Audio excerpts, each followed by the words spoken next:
Comme vous pouvez le remarquer, il y a quelques caméras, puisqu'il y a des personnes qui nous suivent en direct à travers Zoom, donc derrière leurs écrans.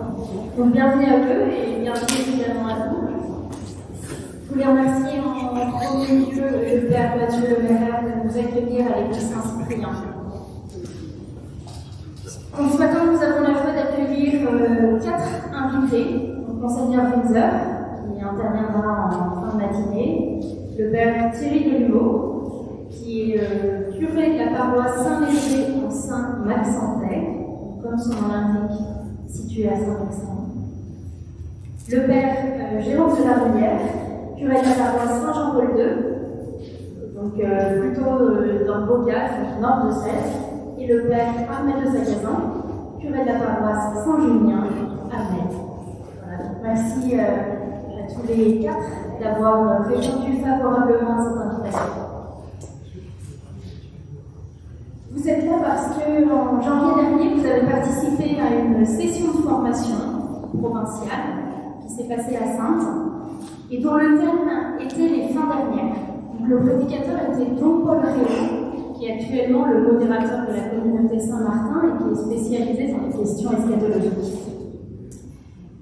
Plus précisément, le thème était l'espérance en la vie éternelle, question actuelle d'eschatologie. L'espérance, évidemment, c'est l'espérance à laquelle le Christ nous appelle. Et la vie éternelle, c'est bien évidemment cette vie nouvelle à laquelle le Christ nous appelle, qui commence dès aujourd'hui et qui trouvera son plein accomplissement dans l'au-delà. Et c'est donc à toutes ces questions sur l'au-delà sur lesquelles vous avez travaillé pendant plusieurs jours. Évidemment, c'est un thème difficile. Pourquoi c'est un thème difficile? Parce que personne n'a expérimenté la mort, si ce n'est à travers la présence du Christ ressuscité. Donc c'est un thème qui est difficile et pourtant c'est un thème qui est extrêmement pertinent et je pense qu'il est encore plus pertinent aujourd'hui. Pourquoi? Pour plusieurs raisons. Ayant peu de temps, j'en ai retenu 3. Première raison, je crois profondément parler des fins dernières aujourd'hui en se recentrant toujours sur le Christ qui est mort et qui est ressuscité pour nous affermit dans l'espérance. Et aujourd'hui, dans un contexte de crise, la crise sanitaire qu'on traverse, on est tous confrontés à la mort, à sa propre mort et puis à la mort de nos proches. Et je crois vraiment que réfléchir à l'au-delà doit nous consolider dans cette espérance d'une vie nouvelle.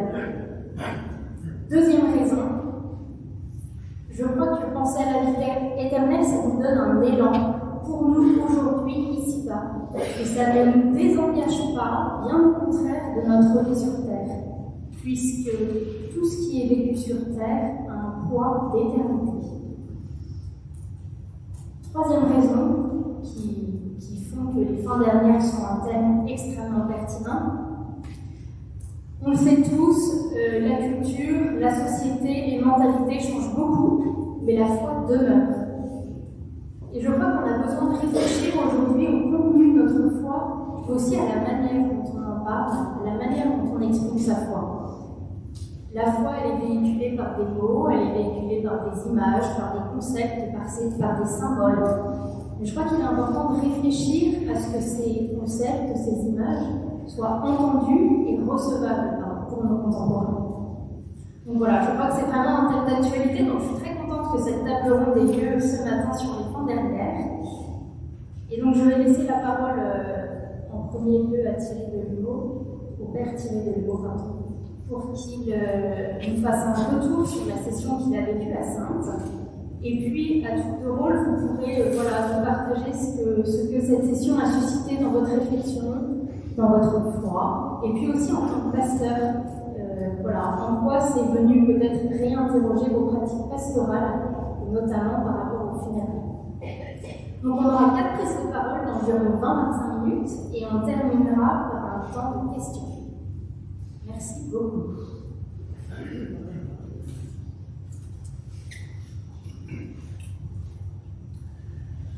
Alors tout d'abord, je vais vous donner le plan de mon intervention. Tout d'abord, je vais parler en premièrement préparation de la session avec les autres pères et Don. Ensuite, je ferai un panorama rapide sur l'eschatologie en 3 grandes parties qui ont été développées par Don, savoir l'eschatologie générale, l'eschatologie consommée et l'eschatologie intermédiaire. Rassurez-vous, je donnerai des explications de tout cela. J'aborderai ensuite le Christ comme réalité centrale dans le cadre de l'eschatologie générale. Ensuite, j'aborderai une des réalités de l'eschatologie consommée qu'on appelle le ciel. J'aborderai ensuite la réalité de l'eschatologie intermédiaire qui est le purgatoire. Et enfin, en termes de conclusion, je donnerai un propos du ciel, quelques citations de saints, car ce sont eux qui en parlent le mieux. Dans l'exposé, j'ai pris le parti de citer abondamment la Sainte Écriture, choix que fit Dombréo, le prédicateur, pour montrer l'enracinement de notre sujet dans la parole de Dieu, ainsi que le magistère de l'Église pour en montrer le développement théologique. Et enfin, je donnerai une certaine place à la parole des saints, qui sont souvent ceux qui parlent le mieux de la destinée ultime de l'homme. Je n'aborderai pas directement les implications pastorales, vu le temps trop court que je dispose, et j'en laisserai le soin aux autres intervenants de le faire. Avant d'aborder mon premier point, je voudrais donner la signification de l'étymologie du mot eschatologie, pour savoir de quoi nous allons parler. Le mot eschatologie vient du grec eschatos, qui veut dire dernier, et logia, qui veut dire discours. Autrement dit, c'est le discours sur la destinée du monde, et plus particulièrement celle de l'homme. Une autre expression lui est synonyme, ce sont les fins dernières. Alors, le premier point, préparation de la session avec les deux autres prêtres et Dombréo. Avec le père Bertrand Monard, du diocèse de La Rochelle-et-Sainte, et le père Hubert de Pasma, du diocèse de Limoges, nous étions chargés par les évêques de la province de l'organisation de la session provinciale sur le thème de l'eschatologie et les fins dernières, thème, il faut l'avouer, peu couramment abordé. Le thème vient de l'intervenant lui-même, Dombréo, qui est modérateur de la Comédie de Saint-Martin, qui fut un grand recteur de la basilique de Montligeon, lieu d'excellence pour la prière en faveur des âmes des purgatoires. C'est dans ce lieu que Monseigneur Pozzo, évêque de Limoges, originaire du diocèse de C, diocèse où se trouve Montligeon, qui fit la connaissance de Dombréo. Le thème devenait tout approprié pour l'intervenant, puisqu'il a beaucoup étudié cette question, vu le ministère qu'il occupait. D'autant plus qu'il est le professeur de cette matière dans le séminaire de la Communauté Saint-Martin. Nos rencontres pour la préparation à cette session, en raison de la crise sanitaire, se sont déroulées en visio. Nous avons précisé le contenu de la session en fonction des restrictions sanitaires imposées. Nous avions principalement deux choses, me semble-t-il, à tenir. Tout d'abord, l'exposé de la doctrine de l'Église sur les fins dernières et tenir compte de l'implication pastorale des pasteurs que nous sommes, à qui est destinée cette session. Ainsi, nous avons organisé cette session autour des enseignements donnés par Dombréo, entrecoupés de carrefours entre prêtres, pour échanger sur nos situations pastorales, les choix et les difficultés rencontrées dans notre ministère en lien avec les fins dernières. Le deuxième point que j'abordais, donc c'est le panorama rapide sur l'eschatologie en trois grandes parties qui ont été développées par Dombréo: l'eschatologie générale, l'eschatologie consommée, l'eschatologie intermédiaire. Alors, l'eschatologie générale, on distingue 4 événements. Je vais simplement les citer. Premièrement, la parousie, c'est-à-dire le retour glorieux du Christ. Deuxièmement, la résurrection des corps. Troisièmement, le jugement dernier. Et enfin, le renouvellement cosmique, important pour l'écologie intégrale. L'eschatologie consommée, on distingue 2 réalités bien connues. Le ciel, la gloire du Christ dans l'âme des saints, et la réprobation perpétuelle de l'impie qu'on appelle l'enfer. L'eschatologie intermédiaire, c'est-à-dire celle qui se déroule de la résurrection de Jésus jusqu'à son retour glorieux, on distingue 3 réalités.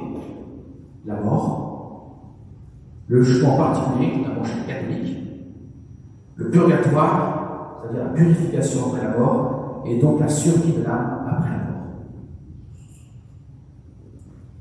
Alors, comme je n'ai pas le temps d'aborder tous ces sujets, j'en ai choisi 3. Donc, le troisième point, c'est, dans le cadre de l'eschatologie générale, le Christ en est la réalité centrale, au centre de l'histoire des hommes. Avant d'aborder le développement et le contenu de l'eschatologie, dont Paul Théo a rappelé le cœur de notre foi, le centre duquel le mystère du salut est possible, à savoir le mystère du Christ. Saint Paul a pleinement résumé le mystère du salut opéré par le Christ, que l'on appelle le kérim.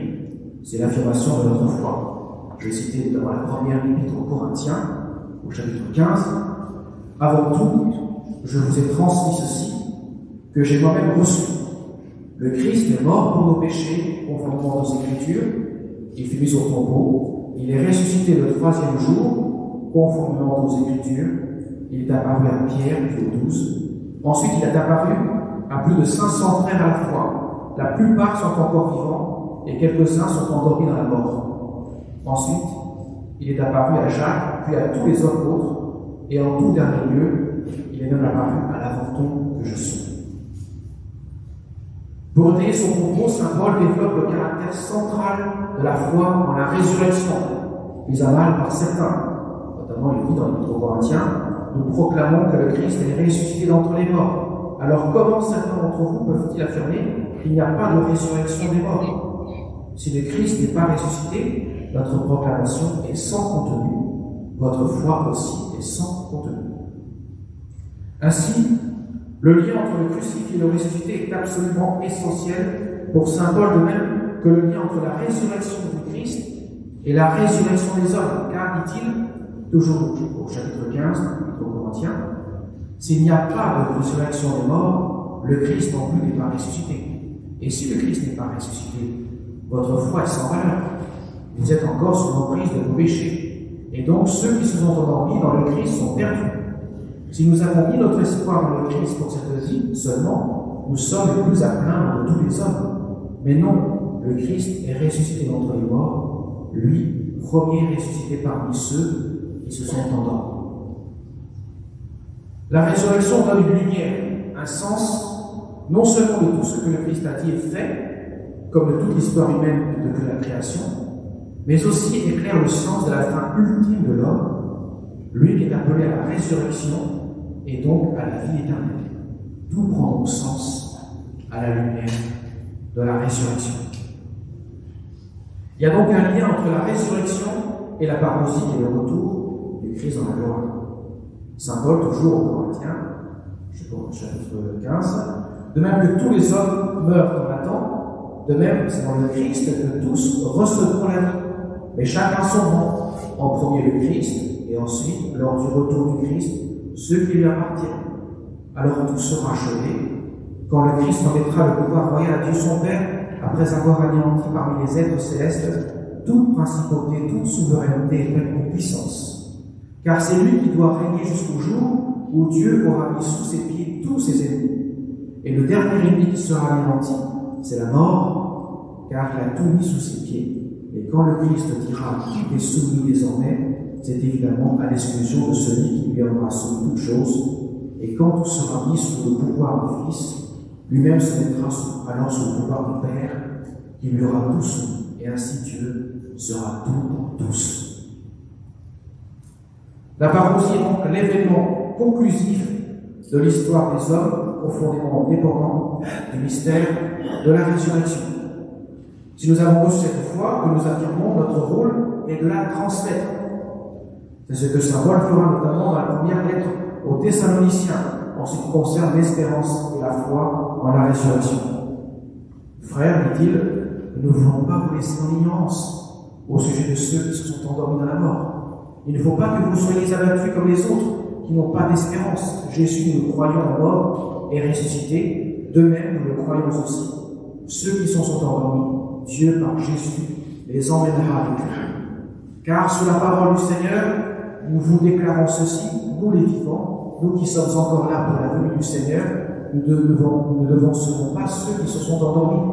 Au signal donné par la voix de l'archange et par la trompette divine, le Seigneur lui-même descendra du ciel, et ceux qui sont morts dans le Christ ressusciteront d'abord. Ensuite, nous les vivants, nous qui sommes encore là, nous serons emportés sur les nuées du ciel, en même temps qu'eux, à la rencontre du Seigneur.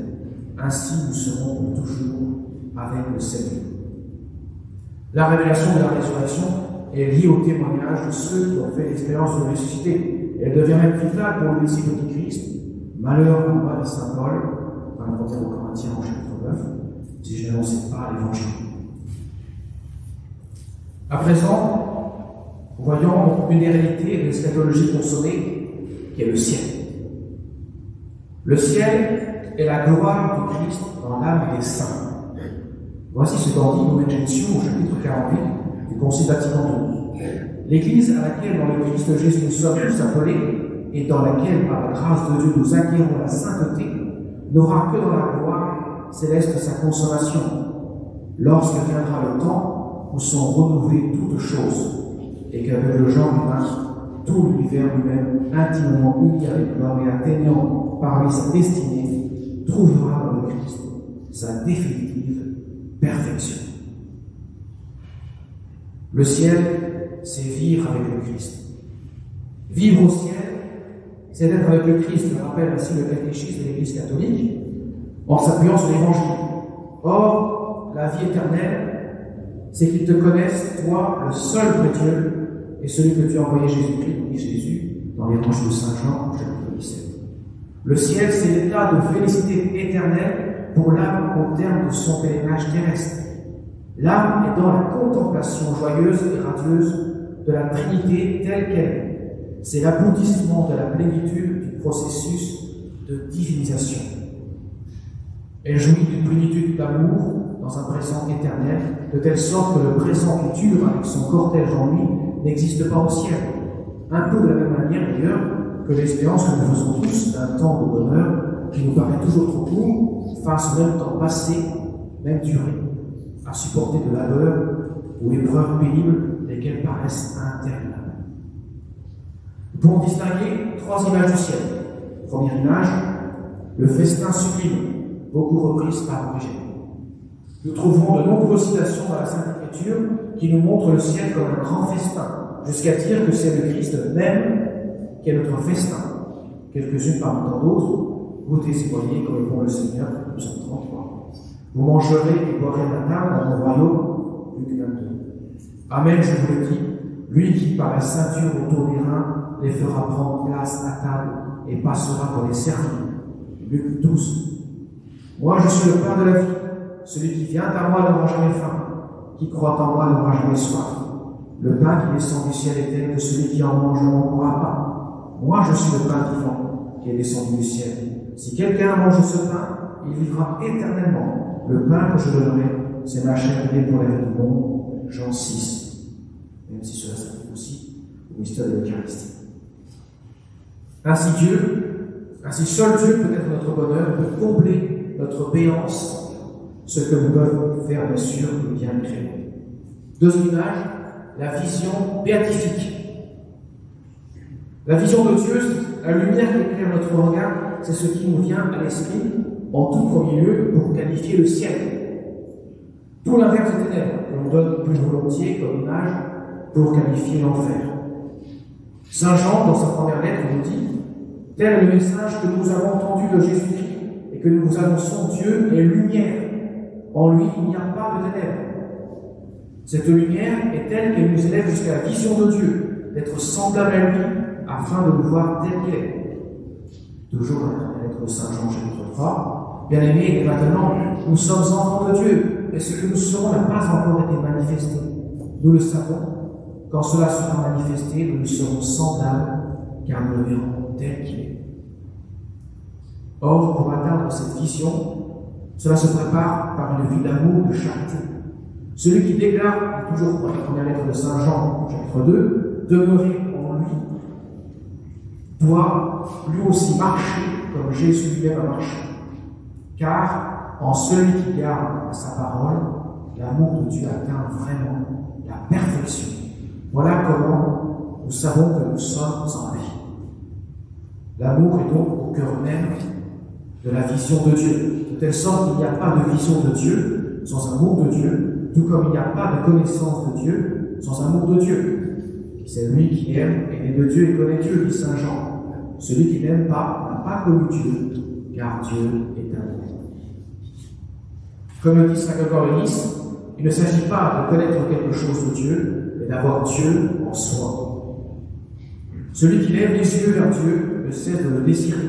Nulle limite ne cesse d'interrompre la montée vers Dieu. C'est une éblouissante surprise. Aucune saturation du désir ne sera possible au ciel. Grégoire de Nice dit, nous irons de commencement en commencement jusqu'à des commencements qui n'auront pas de fin. Troisième image du ciel, la liberté souveraine. Le catéchisme de l'Église catholique nous dit, numéro 1024, le ciel est la fin ultime et la réalisation des aspirations les plus profondes de l'homme, l'état de bonheur suprême et définitif. Vivre au ciel, c'est être avec le Christ, les yeux vivent en lui, mais ils y gardent mieux, ils y trouvent leur vraie identité, leur propre nom. Car la vie, c'est être avec le Christ, là où est le Christ, là est la vie, là est le royaume. Le ciel est donc la concrétisation d'une liberté souveraine, du choix de Dieu, du choix de la vérité. Sainte Thérèse de l'Enfant Jésus s'exprime sur sa volonté de faire le bien au ciel, bien connu d'ailleurs, je veux passer mon ciel à faire du bien sur la terre. Après ma mort, je ferai tomber une pluie de roses sur la terre. Je reviendrai sur la terre pour faire aimer l'amour.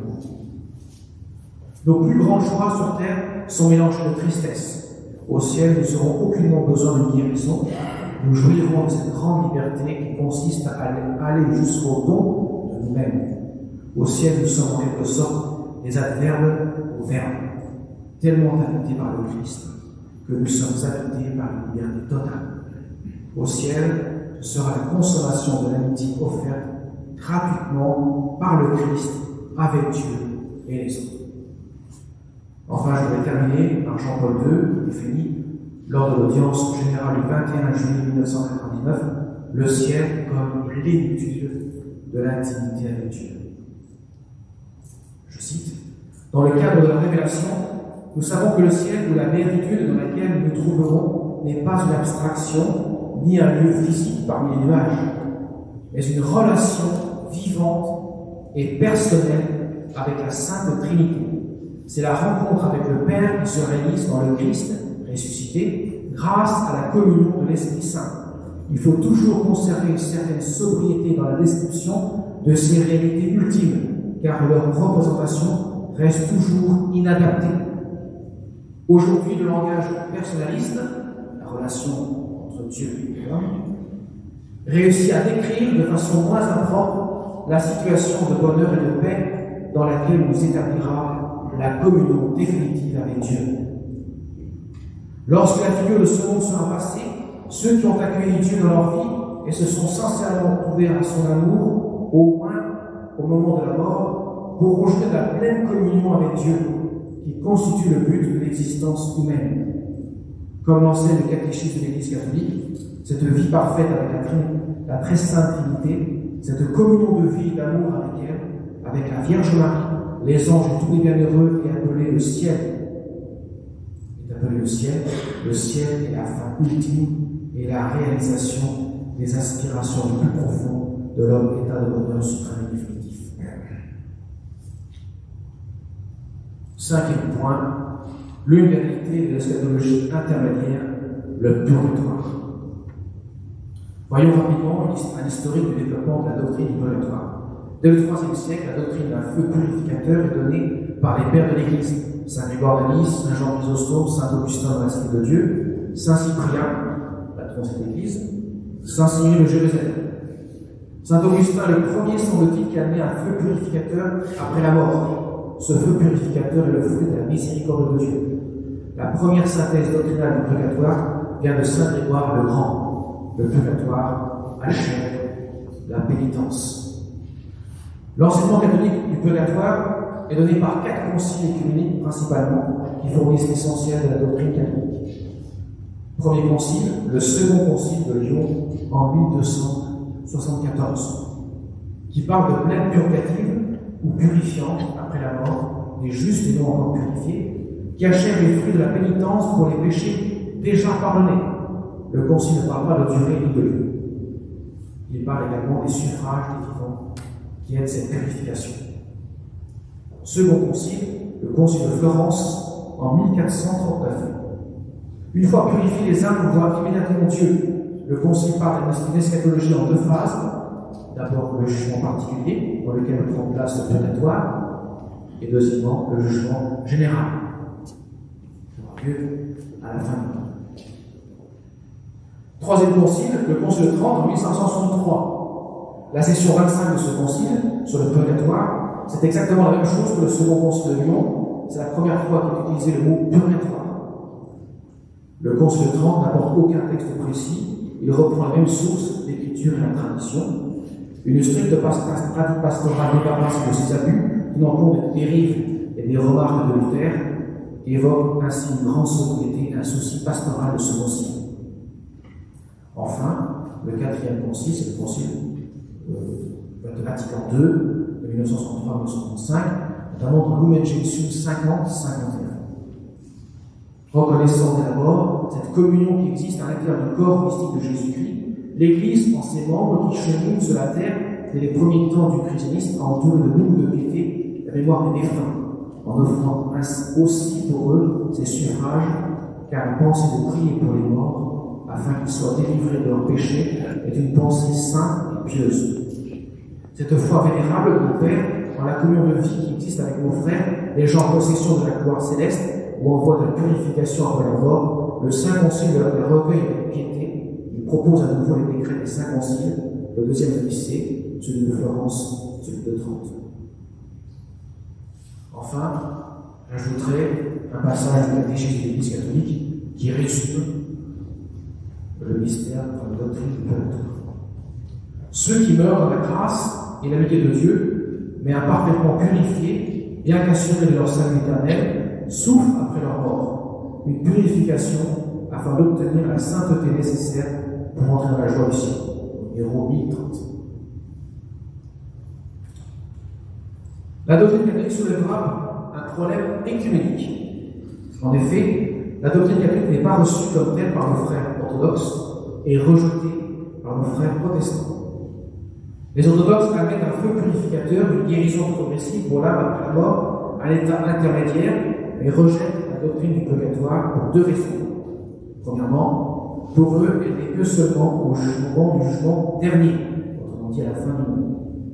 Or, Benoît XII, dans la Constitution Benedictus Deus, en 1336, dira que la rétribution a lieu immédiatement après la mort. Deuxièmement, les orthodoxes voient la doctrine catholique comme trop juridique. La soteriologie, c'est-à-dire la doctrine du salut, chez les orthodoxes, n'a pas le même développement théologique que les catholiques. Ensuite, chez les vaudous, d'abord, puis les réformés, Luther accepta dans un premier temps la purification après la mort par respect de la piété populaire. Ensuite, il refusa, repoussant le livre des Maccabées du corpus biblique. Luther, en 1524, affirme la négation du purgatoire, regardant que la seule écriture, il rejette la tradition.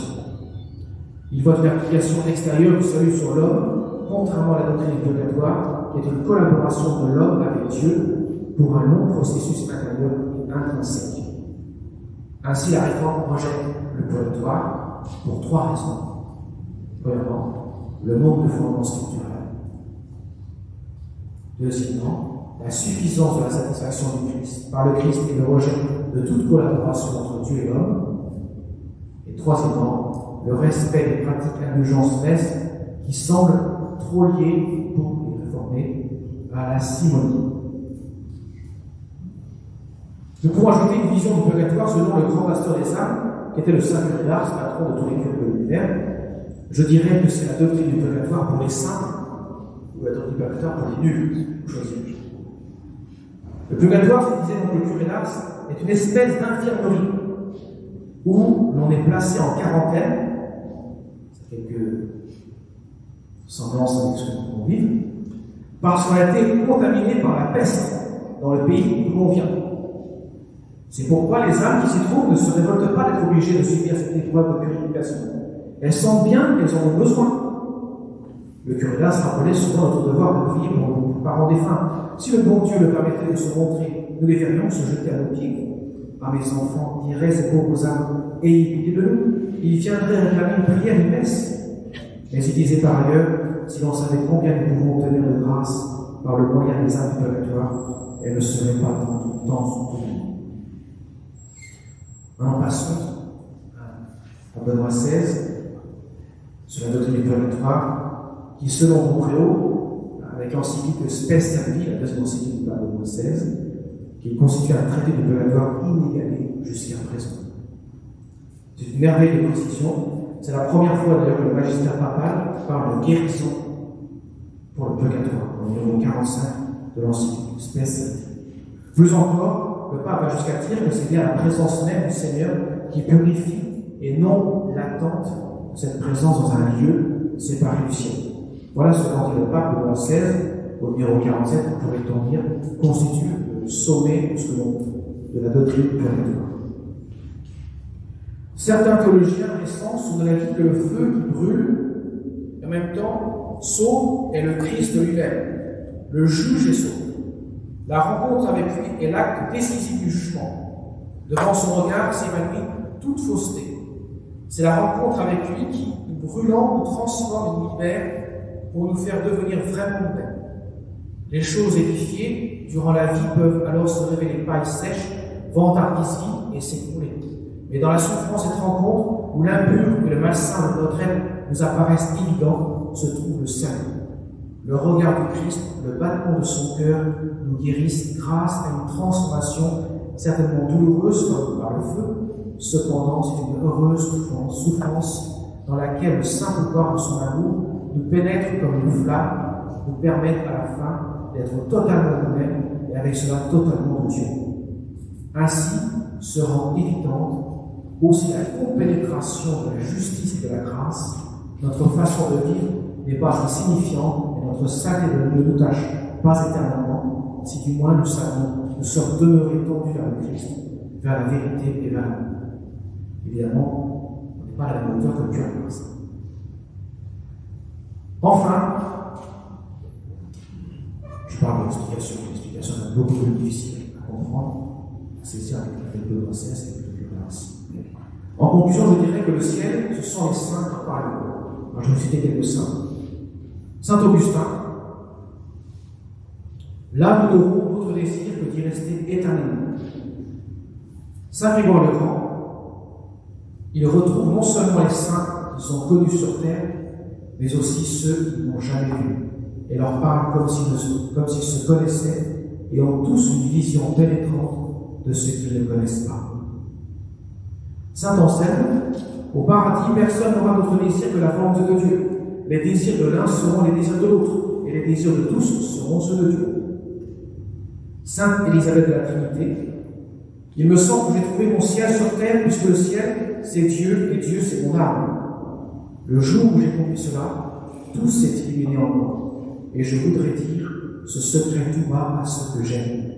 Il me semble qu'au ciel, ma mission sera d'attirer les âmes en les aidant à sortir d'elles, pour adhérer à Dieu et de les garder en ce grand silence du dedans qui permet à Dieu de s'imprimer en elles, de les transformer en elles.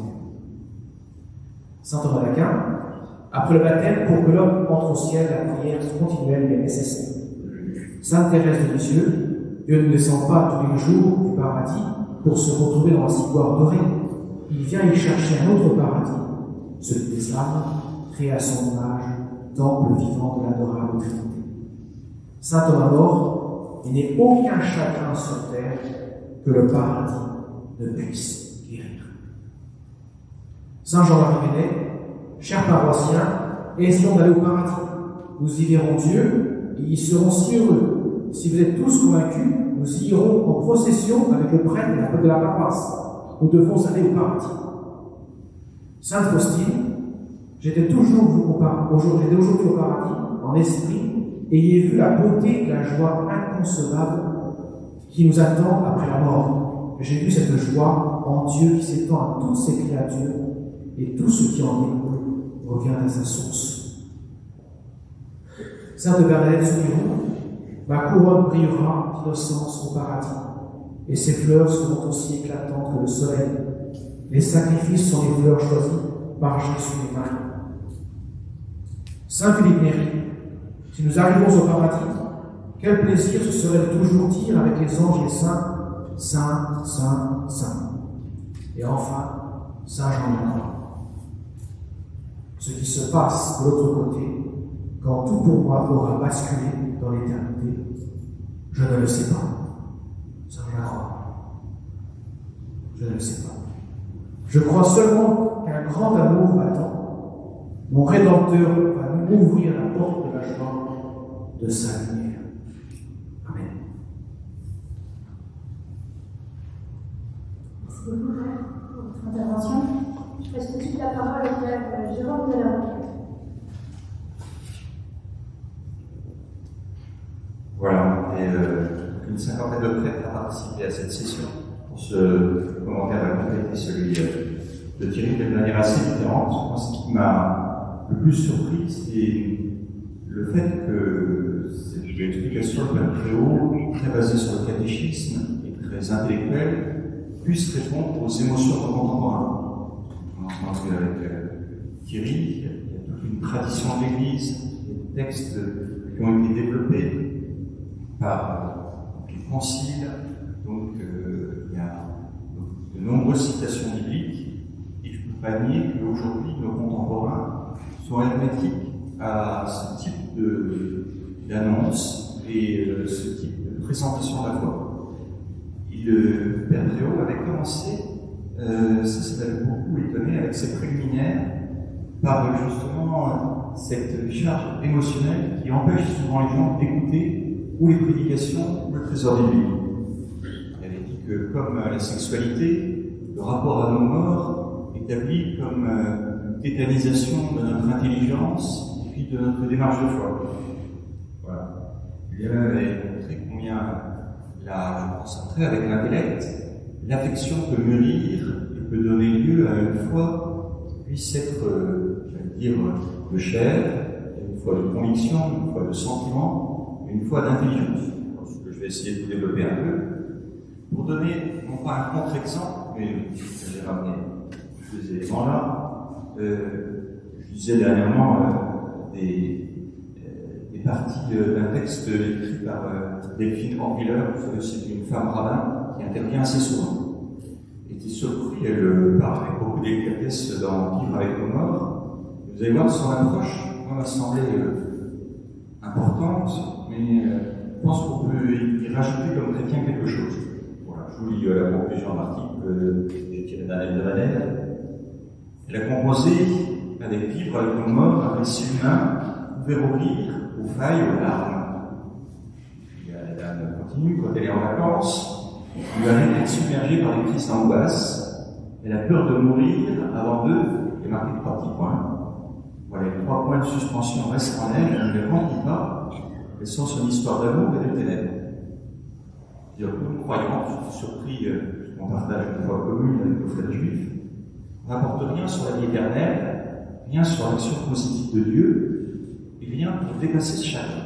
Je voudrais vous donner quelques éléments que moi j'ai reçus de ce que nous a donné notre Préau. Donc c'est possible d'avoir, on veut dépasser ces sentiments qui sont les nôtres face à un deuil. Tout le monde rencontre des deuils dans sa vie. C'est possible d'abord, et où c'est nécessaire, d'écouter, j'allais dire, l'intelligence de la foi.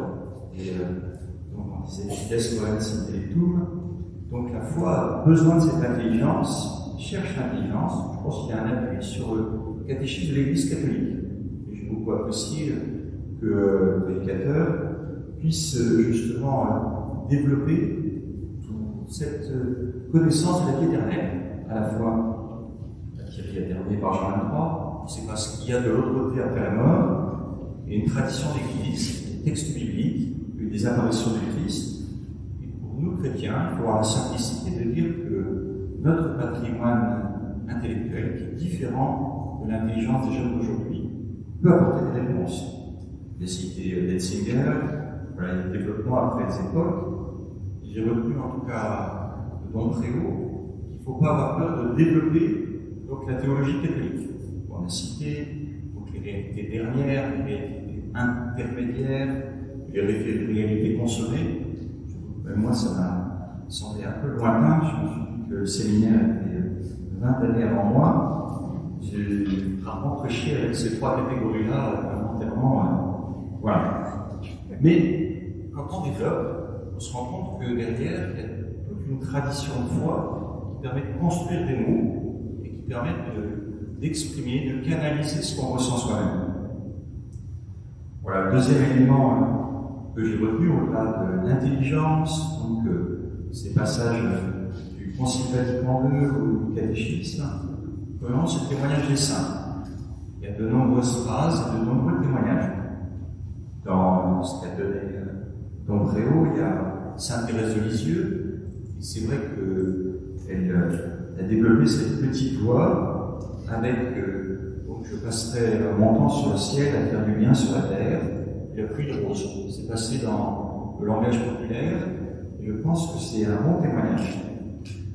Le deuxième signe qu'a donné Dombréo, il a cité, alors que je retrouve le passage, mais Saint François d'Assise, avec donc loué soit le Seigneur pour notre sœur à mort corporelle. Donc il y a comme une amitié exprimée par ce saint du Moyen-Âge entre donc, la vie qui nous est donnée et puis ce cycle de la vie. Donc il y a le loué soit Dieu pour tous les éléments de la création, mais aussi pour la mort, qui permet d'entrer dans la vie éternelle. Voilà.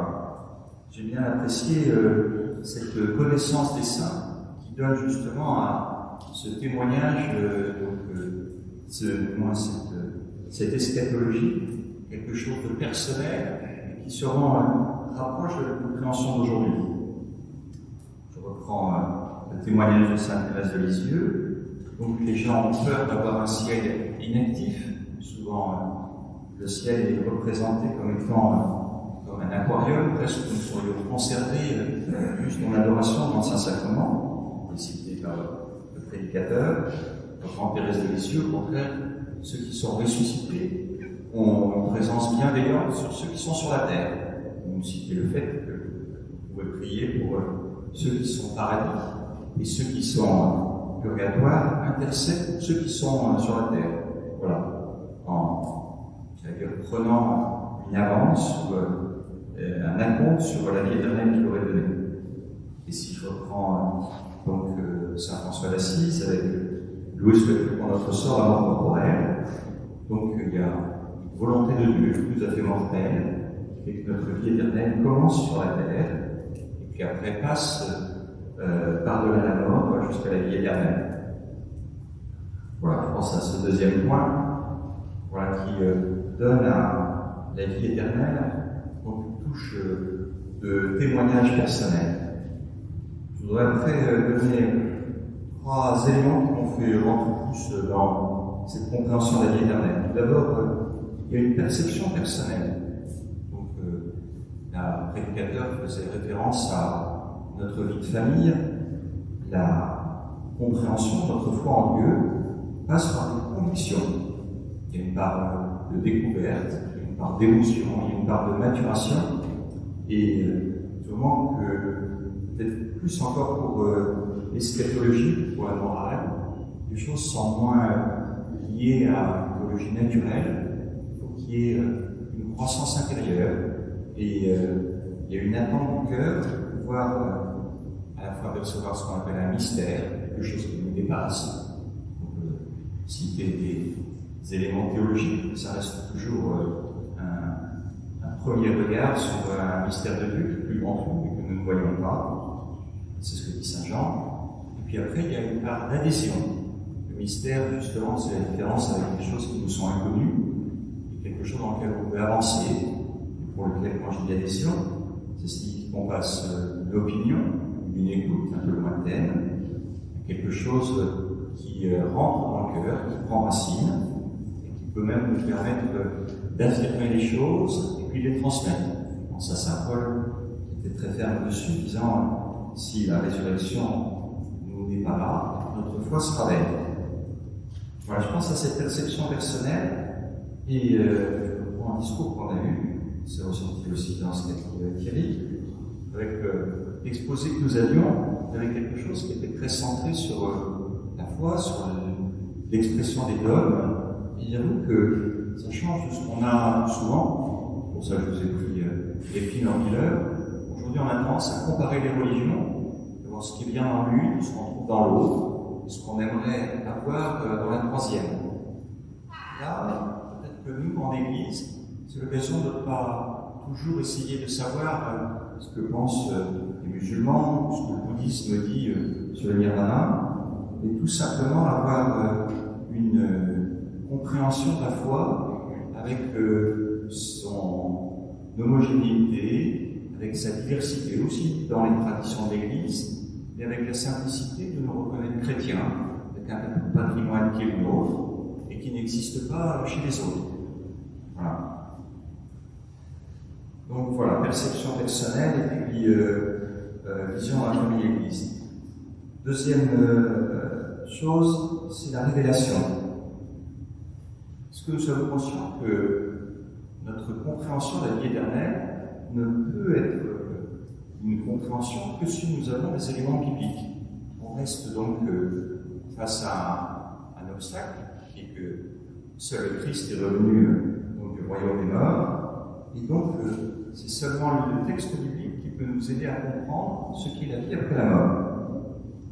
Le Don Préau a beaucoup développé les textes bibliques, c'est étonnant de voir la facilité avec laquelle il circulait dans les livres thessaloniciens ou corinthiens, avec les passages de la vie de Jésus.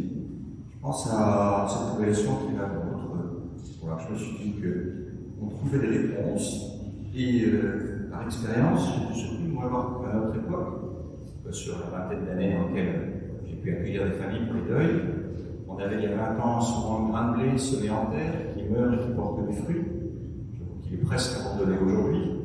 Et aujourd'hui, on a plus le texte de Job contre la révolte face à la mort ou la sagesse, disant Dieu n'aurait pas créé un être en ayant la haine pour lui. Je vous dis cela pour montrer combien les textes bibliques peuvent donner des lectures tout à fait différentes.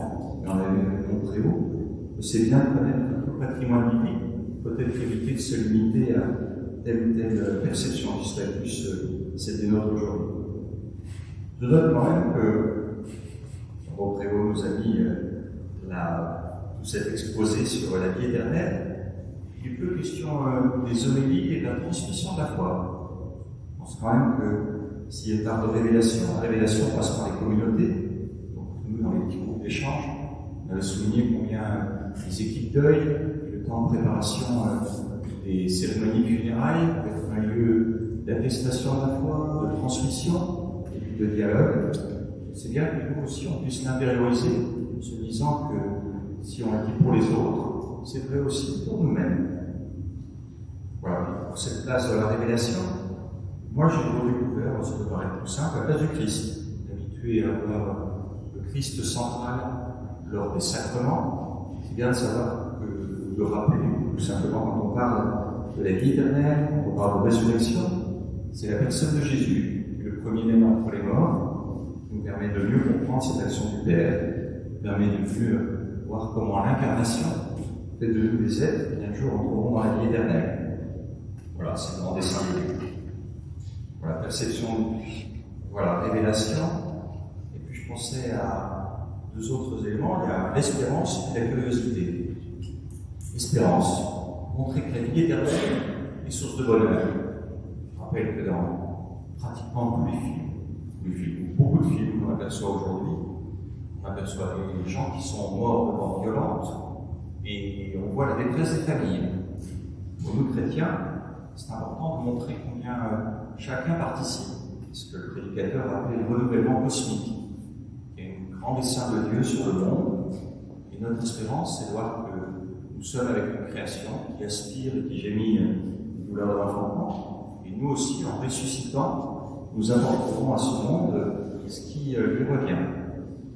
Je pense sur cette espérance à deux choses que nous a donné le prédicateur, en tout cas qui pour moi prennent en compte les peurs d'aujourd'hui et qui permettent d'avoir une espérance forte. Premier, il a dit simplement, il n'y a pas d'âme errante. Je rappelle que quand on circule en voiture, régulièrement, sur des lieux où il y a eu des accidents, on trouve des bouquets de fleurs et une petite croix.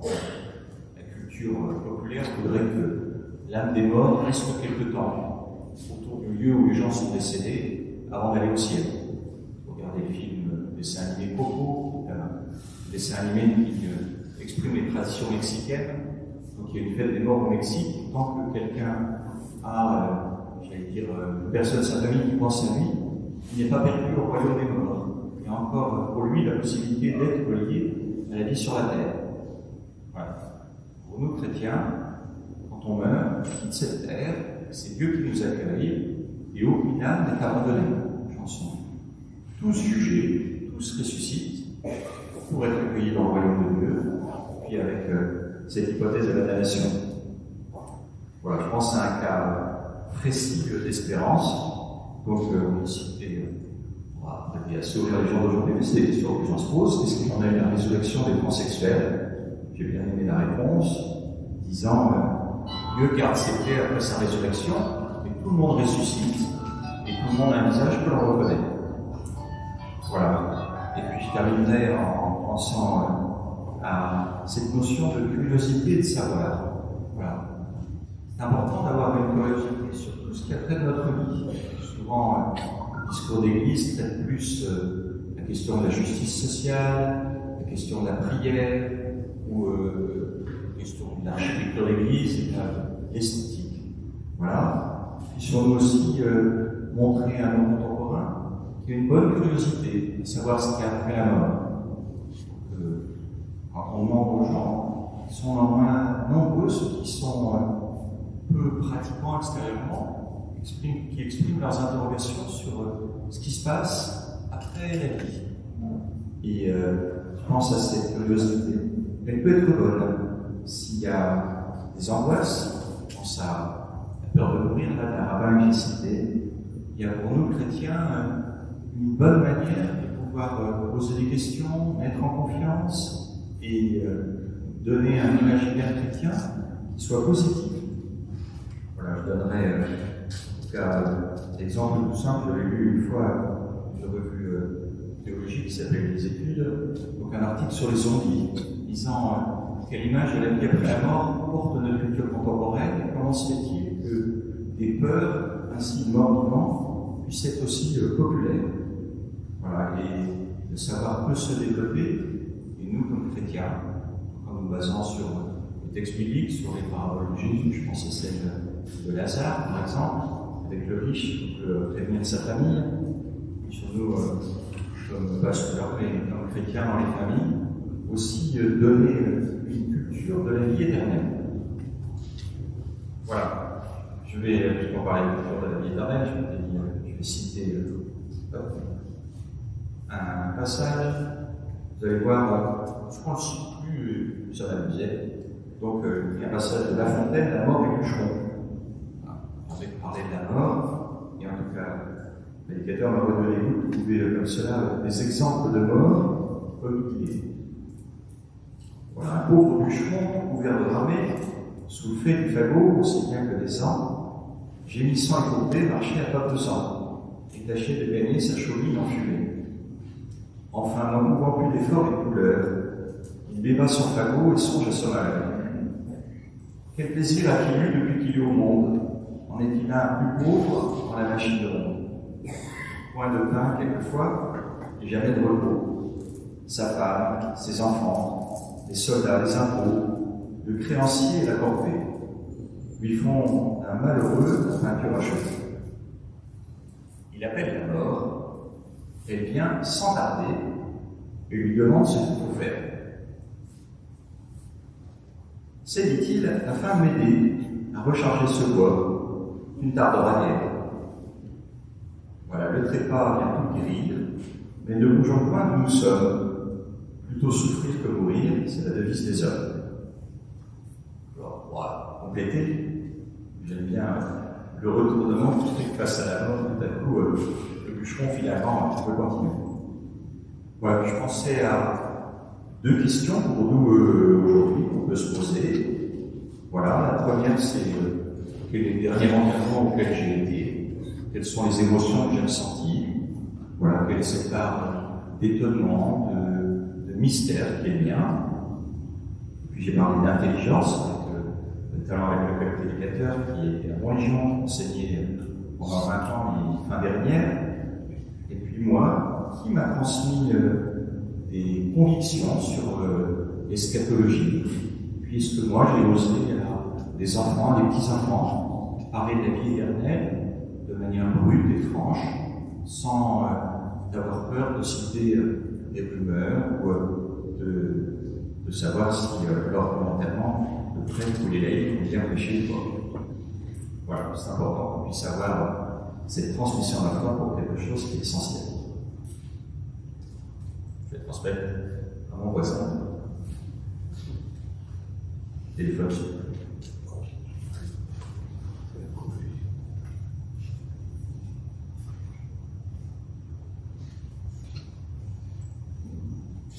Savoir vous des coups parce que c'est pas rien. Si vous n'êtes pas mort, non, parce que là, si vous êtes encore vivant, Seigneur, bonjour, tout à l'heure, en 4e position, c'est rude. Déjà, la tiercée, c'est pas rien. Alors, un quartet. Mes amis, le titre de mon propos, et j'ai fait un plan, vraiment, pour ne pas m'égarer, c'est l'emploi de l'espérance. Je vous cache pas en introduction que la thématique pour moi de saint, j'y suis allé parce qu'elle était provocatrice. Comme exactement aujourd'hui le temps de la pandémie. Ça nous interroge, ça nous bouscule, ça nous dispose à une attente à la fois de guérison, une attente de libération. On est dans une attente plus que sur un quai de gare, car vraiment on n'est pas sûr que le train arrive et puis surtout que la personne aimée arrive. Donc nous sommes en attente d'un temps nouveau, d'une terre nouvelle. La création et les créatures s'entrechoquent.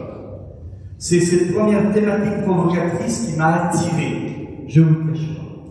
Ensuite, ce fut 3 jours fraternels. C'est trop fort. Bon. Ensuite, ce fut 3 jours fraternels où pasteur, annonceur de l'évangile au cœur du peuple de Dieu, de nouveau, un appel nous était adressé. J'ai vécu ça comme un appel, véritablement adressé à nous les pasteurs. Celui de l'annonce effective de l'espérance, qui n'est pas juste un propos intéressant dans un salon, mais c'est une personne, l'espérance, c'est quelqu'un, c'est le Christ lui-même. Ça, c'était la deuxième petite touche dans l'introduction, si vous voulez, le côté provocateur et le côté fraternel de pasteurs qui sont appelés à annoncer le Christ espérant. La troisième chose, c'est le très très long silence dans lequel nous sommes installés. Voilà 38 ans que je suis prêtre. C'est un enseignement que je n'avais jamais entendu depuis 38 ans.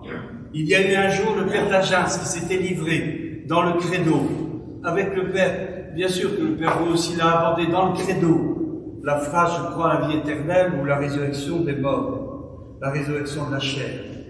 Au sujet du ciel, des fins dernières, du purgatoire, de l'enfer, grand silence. Le dernier qui a causé de ça, c'est le curé d'Ars. Un développement, par contre, très important de la vocation à la sainteté. C'est le fameux chapitre de Lumen Gentium, formidable, le chapitre 5. Ah, puis la vie éternelle, la communion des saints. Ça, ce sont des choses qu'on aime dire, parler, échanger. C'est une redécouverte des grandes vérités de la foi, de l'espérance et de la charité. Aujourd'hui, parler à nouveau de la résurrection de la chair, de la parousie, du jugement, tous ces mots de notre credo ne peuvent pas être utilisés que par l'excentricité des sectes de toute la Acadie. Parce que c'est là qu'on en parle le plus. Voilà. On a essayé de nous convaincre aussi. On est venu au presbytère me dire, enfin, il faudrait que vous quittiez l'église, il faut venir avec nous. Bon. Parce que nous, on sait ce qui se passe après. Bon. Alors, là-dessus, 3 points. Le premier, l'emploi de l'espérance. Le deuxième, l'enjeu missionnaire de la pandémie. Et troisièmement, je vous inviterai dans le troisième, le contenu de l'espérance. Alors, l'emploi de l'espérance, c'est vous êtes là, mes amis, vous étiez à mon ordination le 12 septembre 82. Monseigneur Rosier, l'évêque d'alors, de Poitiers, revenait de Nevers, marqué par la rencontre avec Sainte Bernadette Soubirous, devenue religieuse des Sœurs de Nevers. Elle avait reçu son évêque, et puis déclarant qu'elle n'était capable de rien du tout, qu'elle faisait juste avec sa santé fragile, pouvait faire le balai, un balai qu'on met derrière la porte. Son évêque lui avait dit, écoutez, mon enfant, je vous remets l'emploi de la prière. Le père Rosier, rentrant de Nevers, en pleine homélie de mon ordination, fort de cette expression, il me dit, Armel, je te remets l'emploi de l'espérance. Alors c'est devenu pour moi, depuis 38 ans, ma devise de vie. C'est ma devise de vie. Mais avec cette question toujours, mais comment vivre cet emploi? Je sais que je ne serai jamais au chômage, ça j'en suis sûr.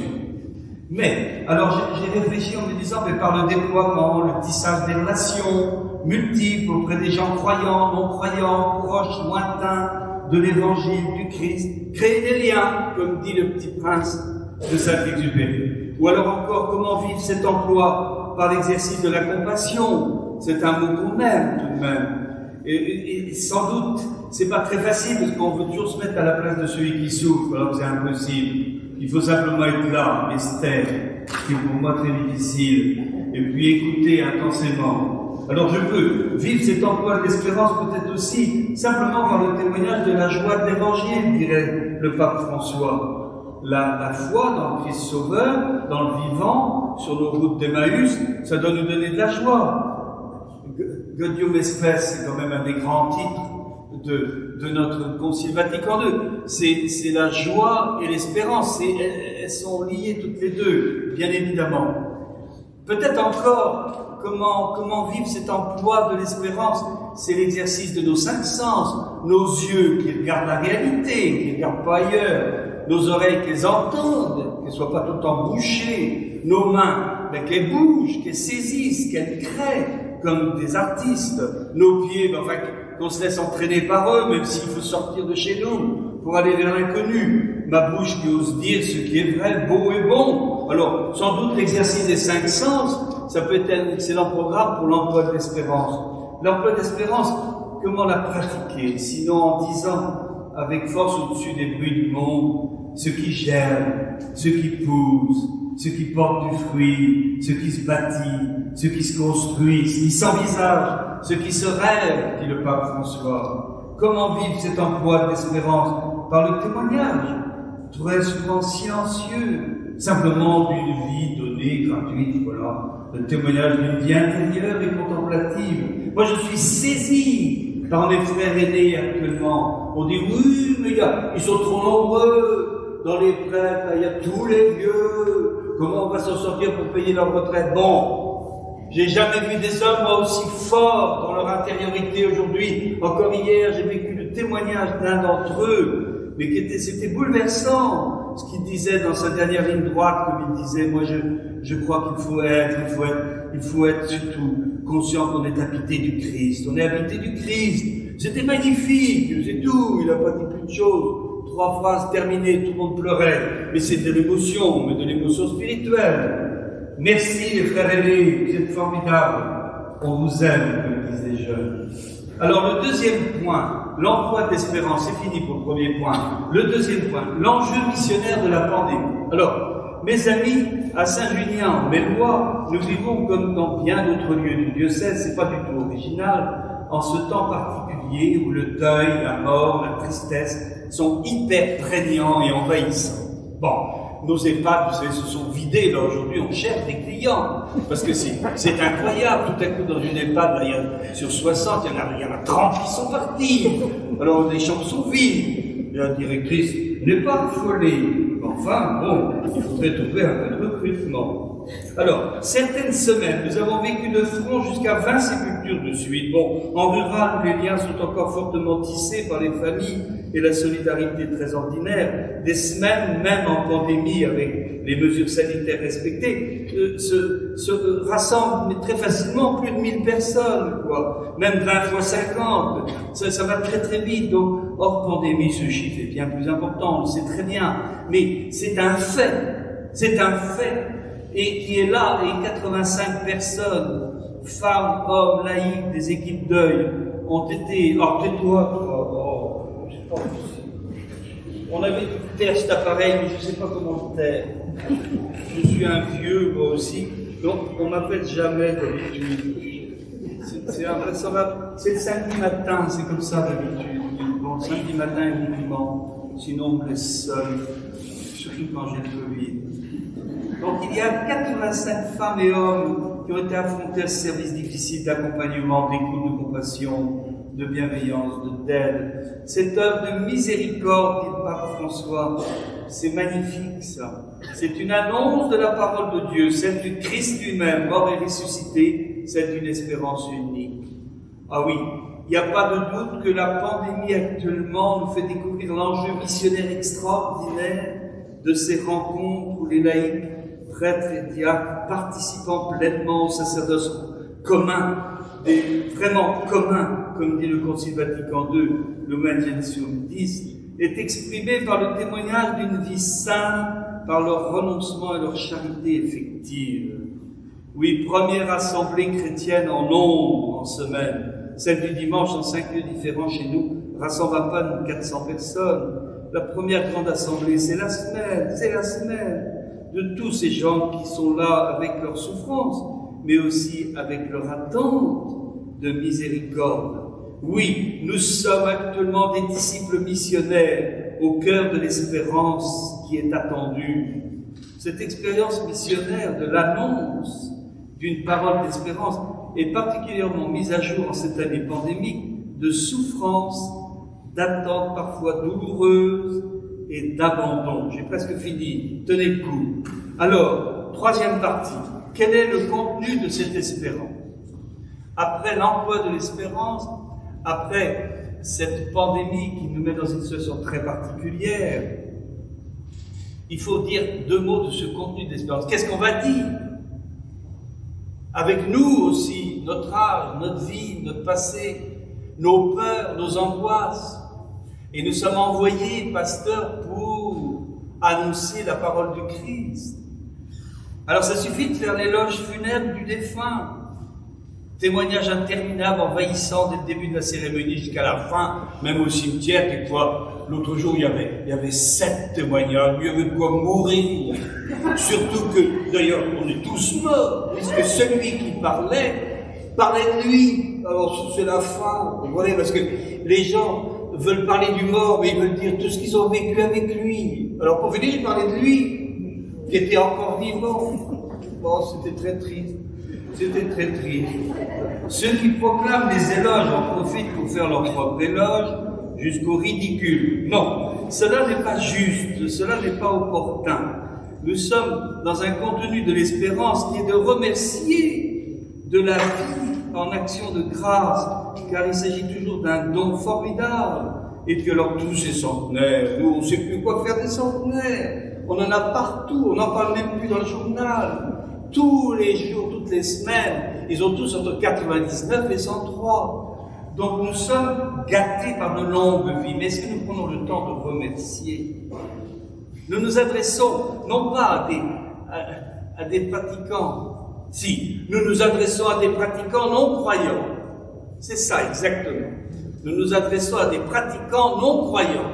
Ils pratiquent la charité depuis qu'ils sont nés. Il y en a qui sont un peu des brutes, bon, ils ont une charité un peu épaisse, le brut de décoffrage, mais en gros, ce sont des pratiquants de la vie. Bon. Mais ils ne sont pas croyants, ils n'ont jamais entendu parler du Christ, ou vraiment, c'est accidentel. Bon. Eh bien, rendre grâce au Père pour la vie, la longue vie qui est donnée. Rendre grâce au Fils, au Sauveur, pour sa résurrection, ce Christ qui est passé par la mort. Cette mort que nous craignons tous plus ou moins, lui, il l'a connu. Il va s'allonger près de moi le jour où je vais mourir, être allongé devant tout le monde. Mais oui, il est le Fils, le Sauveur, qui a traversé la mort. Et qui l'a traversé jusqu'au matin de Pâques. Rendre grâce à l'esprit d'amour qui façonne nos vies. Oui, remercier. Le contenu de l'espérance, c'est d'abord l'action de grâce. La parole de Dieu n'est pas un livre. C'est quelqu'un qui parle à chacun, à chaque cœur, à chaque vie. Le Christ se révèle et révèle la justesse de nos vies. La parole de la vie éternelle dès aujourd'hui, comment le faire? Monseigneur Renaudin, l'ancien évêque de Pontoise, qui était un homme excellent, qui est mort d'un cancer terrible, qui l'a foudroyé à peine nommé, disait, c'est quand je vis avec le vivant que je deviens contemporain de mon éternité. C'est quand je vis avec le vivant, le ressuscité, que je deviens contemporain de mon éternité. Quel bel exercice! Effectivement, si le Christ est vraiment vivant, actif avec la route des croyants d'aujourd'hui, alors nous vivons déjà de cette éternité du Christ. Dès aujourd'hui, croire dans la présence du Christ vivant. Nous croyons souvent à la résurrection, mais nous ne croyons pas trop au ressuscité. On croit à la résurrection, c'est un événement intéressant. Mais le ressuscité, vivant, maintenant, là, en moi, dans mes frères, dans toute l'humanité. Est-ce que je veux vivre de mon éternité? Il faut terminer. Il est l'heure. J'avais promis 20 minutes. Quelques phrases qui m'ont beaucoup marqué dans cette session. Le salut, ce n'est pas d'être sauvé de la finitude du mal et de la mort. Le salut, ce n'est pas d'être sauvé de la finitude du mal et de la mort, non. C'est être sauvé en vue d'une vie unique et surnaturelle. Cette phrase de Vatican II, Presbyterum Ordinis, pour nous les prêtres sont signes d'une vie qui n'est pas que d'ici-bas. Les prêtres sont signes d'une vie qui n'est pas que d'ici-bas. Alors je sais bien que vous dites ça de tout baptiser, bien sûr, mais plus fortement encore, dans notre liberté pastorale, voilà, nous sommes au-delà, il est au-delà, il nous pousse tout le temps au-delà de nous-mêmes, quoi. Quand on coince l'évangile, quand on en fait sa petite salade, quand on parle que de soi, on finit par annoncer que sa parole, le Père machin, c'est lui qui a causé, il est formidable. Bon. Mais ça, c'est complètement, non, c'est au-delà. C'est toujours le Christ qui doit avoir la première place. C'est difficile, c'est pour ça qu'il y a peut-être un purgatoire, oui, pour certains. Il paraît que c'est bourré de prêtres. Il paraît qu'il n'y a que des prêtres. Ah si, dans l'art, c'est très net, hein. Les purgatoires sont pleins d'évêques et de prêtres. Ah si. Oui, il paraît que les laïcs ont plus de chance que nous. C'est en manquant à l'éternité, ça c'est du Père de Lubac, ça fait réfléchir. C'est en manquant à l'éternité que les chrétiens ont manqué à leur temps. Ça c'est fort, hein. Vous prendrez du temps, mais je n'ai pas encore tout compris. C'est en manquant à l'éternité que les chrétiens ont manqué à leur temps. En oubliant l'au-delà, au-delà, que le Christ nous déborde tout le temps, la parole de Dieu nous déborde tout le temps. On ne peut pas la mettre, tout ça, dans une boîte. C'est dans Paradoxe du Père de Lubac. Alors Saint Paul, moi je reviens tout le temps, dans tous les enterrements que j'accompagne, je dis, ce qui se voit est provisoire, ce qui est invisible est éternel. Ce qui se voit ce qui se voit est provisoire, ce qui est invisible est éternel. Deuxième lettre aux Corinthiens. Cette phrase qui m'a touché, l'enfer, le libre refus de l'amour et du pardon jusqu'au bout et sans retour. L'enfer serait le libre refus de l'amour et du pardon jusqu'au bout et sans retour. Est-ce possible? La souffrance du purgatoire est avec espérance, celle de l'enfer est sans espérance. Bon, je termine en vous disant, mes amis, simplement que l'eschatologie, c'est un mot peut-être étrange qui ouvre plus qu'un chapitre de notre vie. Il s'agit de notre foi profonde en Christ ressuscité, de notre espérance, qui est de rencontrer, après le passage de la mort, dans la lumière d'un amour infini, celui qui, dès aujourd'hui, nous sauve et nous ressuscite. Je crois de tout mon cœur, j'espère cette rencontre de toute ma vie, rencontrer celui enfin qui a guidé toute ma vie, le Christ lui-même, pouvoir le voir enfin, le rencontrer enfin. Il est mon sauveur, il est celui qui me ressuscite. Spe salvi factis sumus. Dans l'espérance, nous avons tous été sauvés. Romains 8, 24. Spe salvi. Benoît XVI. Merci de votre attention. Beaucoup, Père Ernest. On va écouter Monseigneur Pascal Ginza.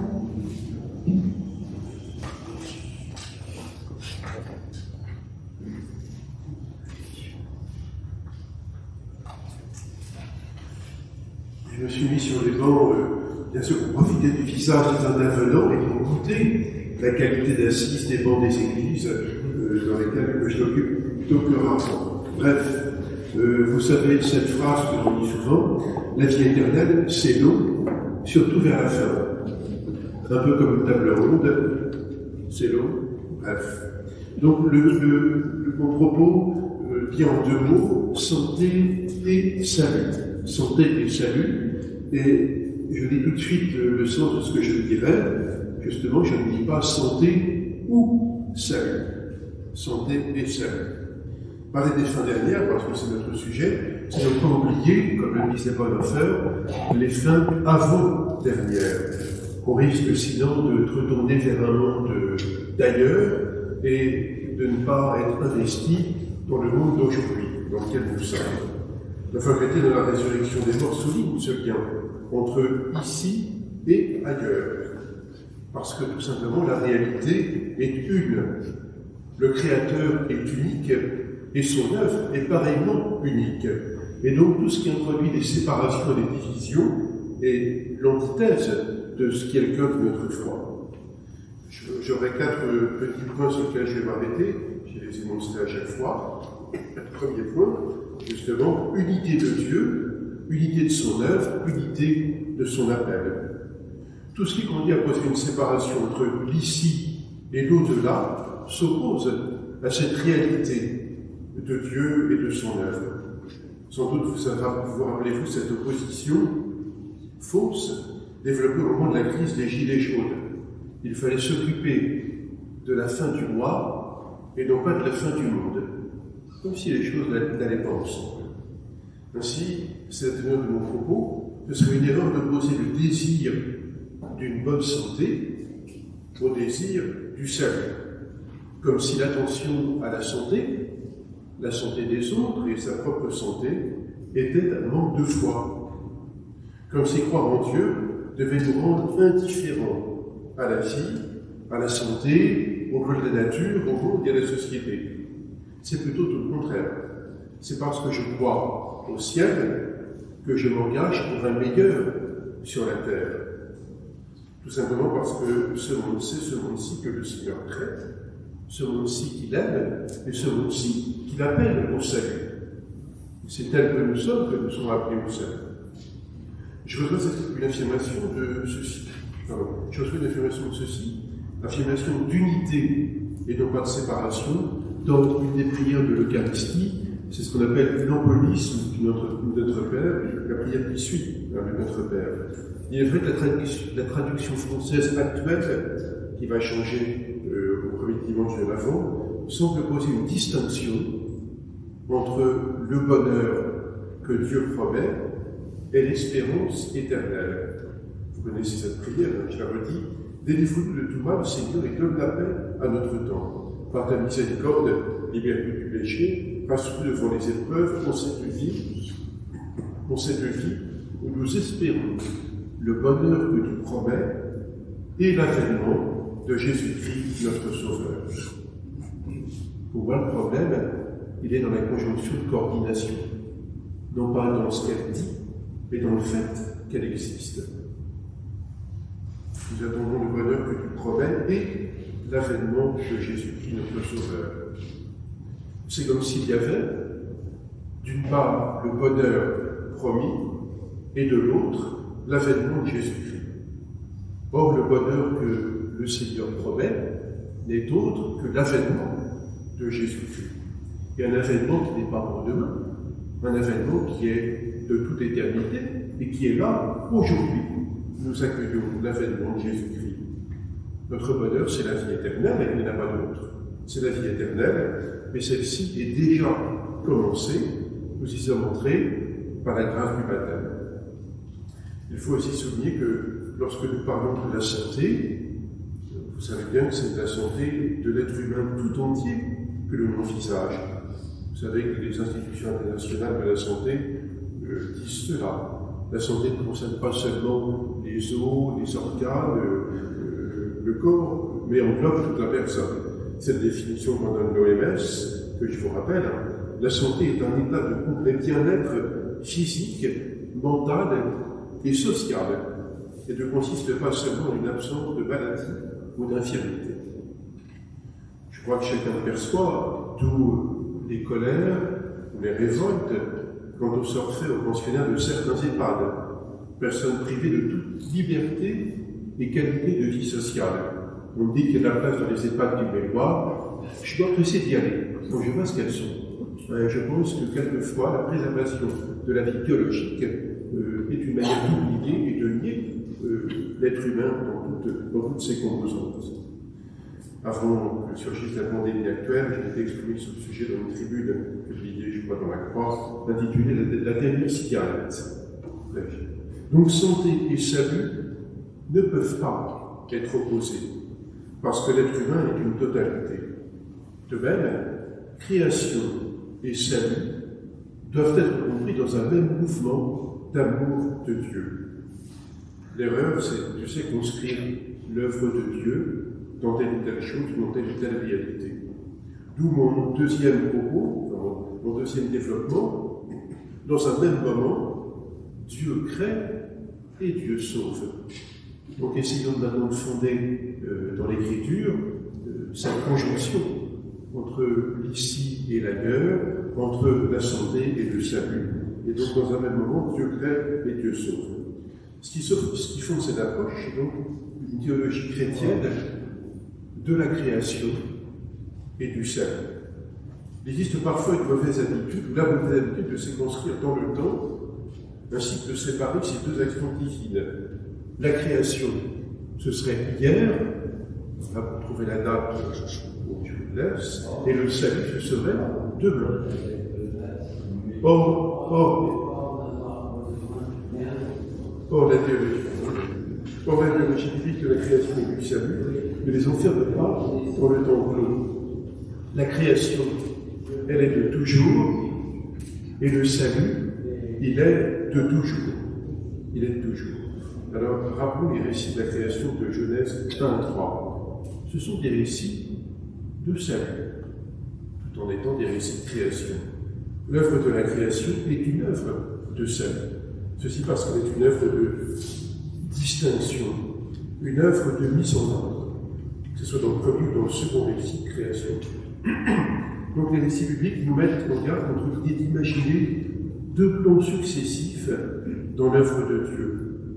Dieu ayant d'abord créé le monde naturel, voire un monde biologique, et ensuite il aurait ajouté l'éternité ou la grâce. L'un pouvant exister sans l'autre.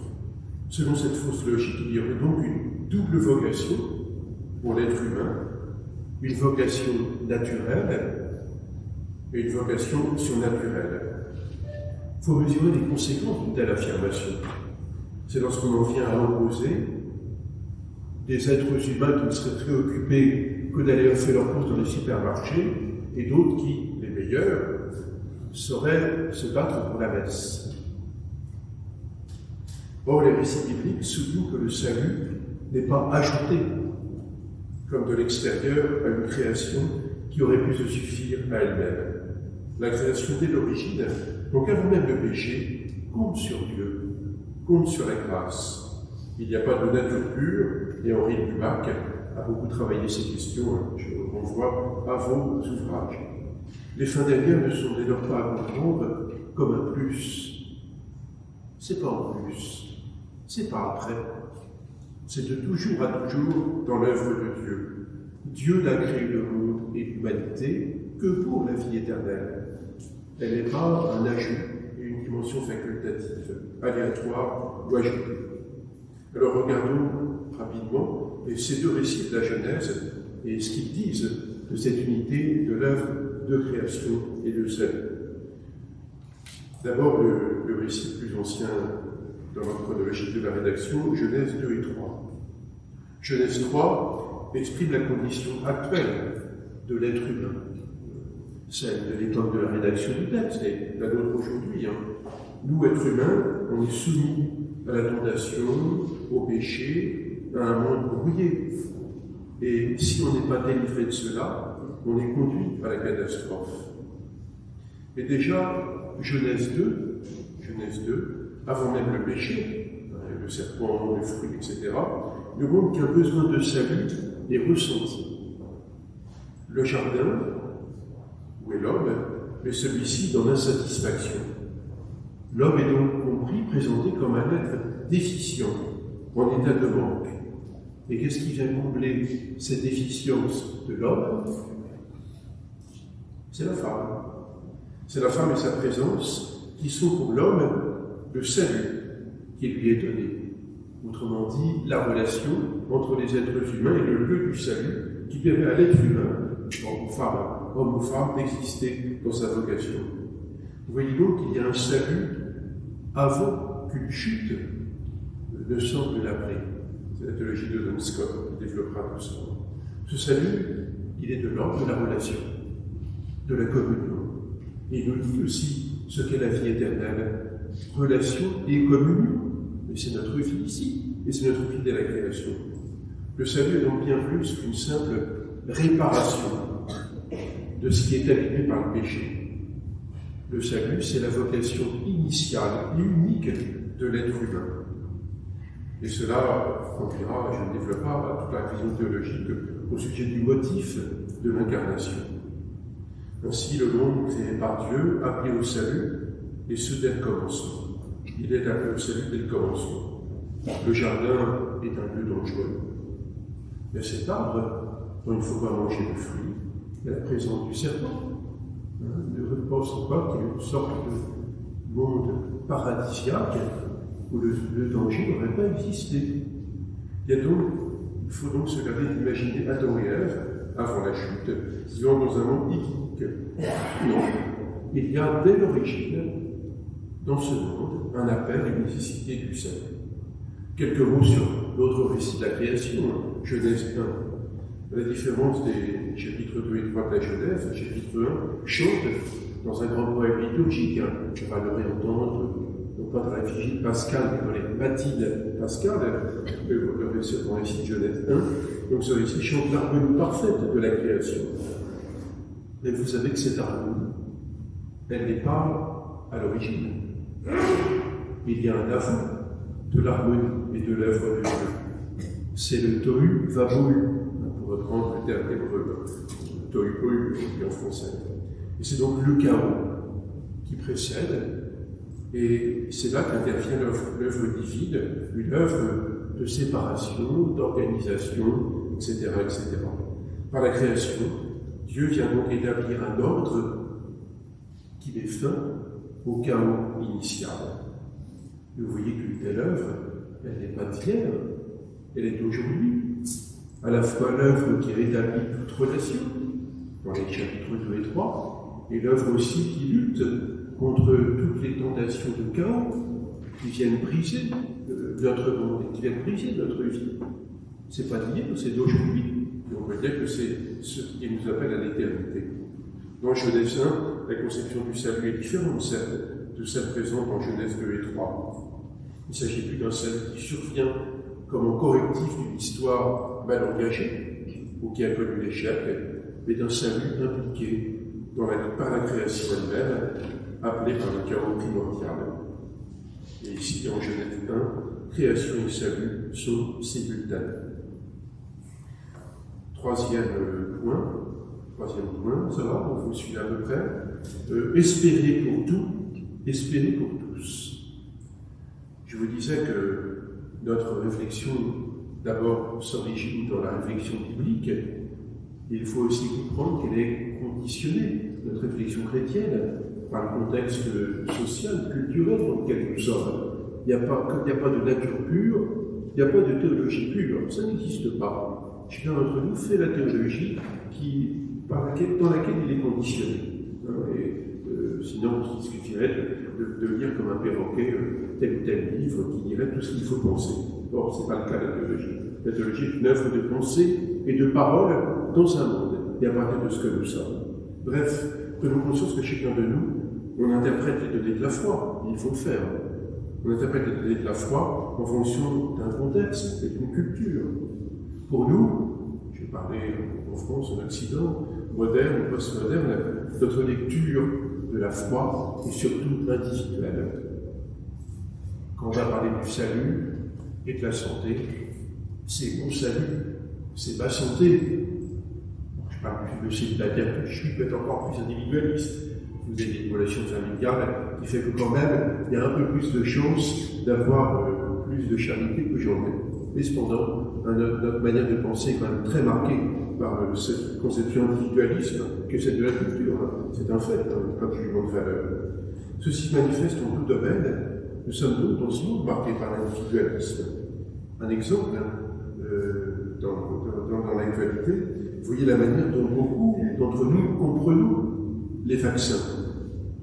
Le vaccin, c'est est-ce que ça va me faire du bien ou du mal, sans aucune dimension sociale ou collective.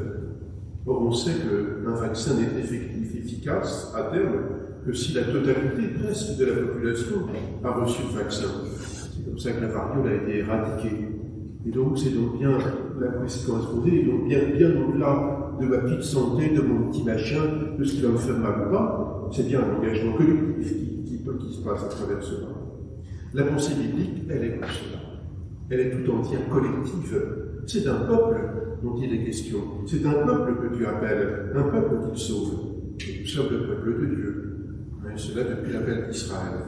Adam et Ève sont bien entendu une figure du peuple d'Israël. Alors encore, c'est pas Nicolas Aumar-Prenel ou Pedro et Juliette, c'est le peuple d'Israël à travers ces deux figures symboliques que prend le livre de la Genèse.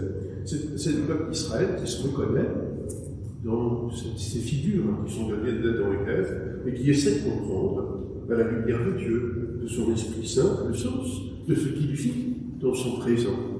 Et donc cette rédaction de la Genèse lui donne une sens à la lumière de Dieu de ce que vit ce peuple d'Israël. Je vous lis ici quelques lignes rapides du cahier évangile publié en décembre dernier, consacré à la résurrection des morts dans l'Écriture, notre sujet. Voilà ce qu'écrit ce cahier évangile du mois de décembre. Comme fils de la postmodernité, nous sommes habitués à réfléchir à partir de l'individu, et donc à poser la question de l'au-delà en ces termes. Qu'adviendra-t-il à mon petit ego après ma mort? Mais ce n'est pas là la perspective biblique. La résurrection, la vie éternelle, a une dimension cosmique. Je cite à nouveau le texte. La création tout entière gémit dans les douleurs de l'enfantement. Romains 8, 22. La création tout entière, c'est pas moi, petit bonhomme, petit individu qui me préoccupe de ce qui va m'arriver, je m'en fiche. C'est la création tout entière, et moi, comme élément de cette création. La création de terre gémit dans les douleurs de l'enfantement.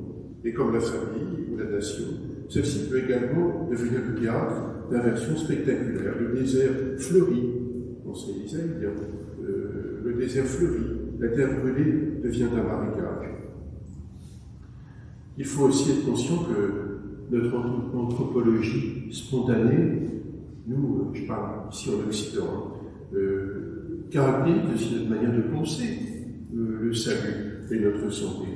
Pour nous occidentaux, le salut, il est christocentrique, donc axé autour de la personne de Jésus-Christ, vous l'avez entendu. Il est aussi anthropologique, il concerne l'être humain. Le reste de la création ne s'y trouve pas vraiment engagé. Et notre salut, il est plutôt individualiste. Qu'est-ce qu'être sauvé? c'est être délivré de notre péché, de mon péché, de mes péchés. Pour nous, être sauvés, c'est espérer que Dieu ne va pas trop nous faire fuir quelque part, de manière temporaire ou définitive. C'est un peu étroit, tout ça, un peu étroit. Pour l'Orient, le salut, il est avant tout pneumatologique. Il est l'œuvre de l'Esprit Saint. Et pour l'Orient chrétien, ce salut, il est cosmique.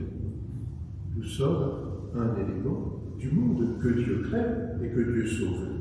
Il s'agit donc de recevoir la vie éternelle plus que la rémission des péchés. Avec la conception de l'humanité, comme le fait la Bible, et donc ici plus sociale et communautaire. Et je termine, ce sera mon quatrième et dernier point. Ne séparons pas ce que Dieu a uni. Ne séparons pas ce que Dieu a uni. Et je vais marquer ici. Santé et salut ont partie liés. Santé et salut ont partie liés. Il est bon de désirer l'une et l'autre, sans pour autant les confondre, bien entendu. Le salut, il est déjà donné, il reste totalement à s'accomplir en nous. Il ne va pas commencer demain, il ne va pas commencer dans la tombe, je ne sais pas à quel moment, il est déjà commencé depuis le premier instant de la création. Il a été donné de manière plus forte par le sacrement du baptême, mais il est là, il est là. Eh bien, les images bibliques soulignent l'unité de notre destinée, celle du monde, et bien sûr, les césures ou les nouveautés qui interviendront. L'unité de l'œuvre de Dieu, mais aussi distinction d'un avènement et survenue d'un monde nouveau. Je reviens au cahier de l'Évangile. Il faut retenir le hiatus entre la vie terrestre présente et la vie ressuscitée future. Celui-ci s'énonce par une image de discontinuité dans la continuité. C'est l'image du grain de blé. Ce que tu sèmes n'est pas la plante qui doit naître, mais un grain nu de blé ou d'autre chose. Puis Dieu lui donne corps, comme il le veut, et à chaque semence de façon particulière. La logique, vous le voyez, elle est donc d'une permanence et d'un changement. N'en est-il pas ainsi durant notre vie terrestre? Le bébé ne ressemble pas beaucoup au vieillard, et pourtant c'est la même personne. Alors c'est vrai, ils sont tous les deux flippés. Et en dehors de ça, il y a quand même bien des différences, mais c'est la même personne. C'est la même personne. Dieu unique est l'auteur d'une œuvre unique, qu'il aime, qu'il crée, qu'il sauve. Chacun de ces verbes est conjugué à comprendre et à vivre au présent. Aujourd'hui, Dieu crée. Aujourd'hui, Dieu tient dans sa main. Aujourd'hui, Dieu sauve. Nous avons donc raison d'espérer pour la vie. Pour la vie. La vie de ce temps et la vie d'éternité. Nous avons raison de porter attention à la santé des autres, de soi-même, parce qu'elle est aussi une condition de la santé des autres. Certains ont pu dire oh, c'est pas grave si j'attrape le Covid. Chez nous en France, si on l'attrape, c'est les finances de toute la collectivité qui me prendront en charge. Et donc, s'exposer par un pseudo-courage, c'est fragiliser l'ensemble de la société. Vous saisissez que mon propos confirme qu'effectivement, tout est lié, santé et salut, création et salut, les êtres humains et le cosmos. S'il fallait encore le souligner, quelques oraisons de la liturgie enseignent, telle celle de la post-communion de mardi de cette semaine, mardi dernier, et je terminerai par cette prière. Purifie nos esprits, Seigneur, que ces mystères les renouvellent, fait que même nos corps y trouvent des forces pour aujourd'hui et pour l'éternité.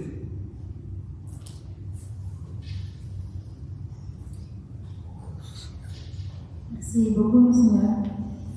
Voilà, donc on a entendu beaucoup de choses. C'était extrêmement dense. Merci à tous quatre. Merci pour vos interventions très complémentaires. Je crois que ce qu'on peut retenir quand même, c'est que les fins dernières sont une bonne nouvelle et qu'elles nous appellent vraiment à l'espérance dans le Christ qui est mort et ressuscité pour nous.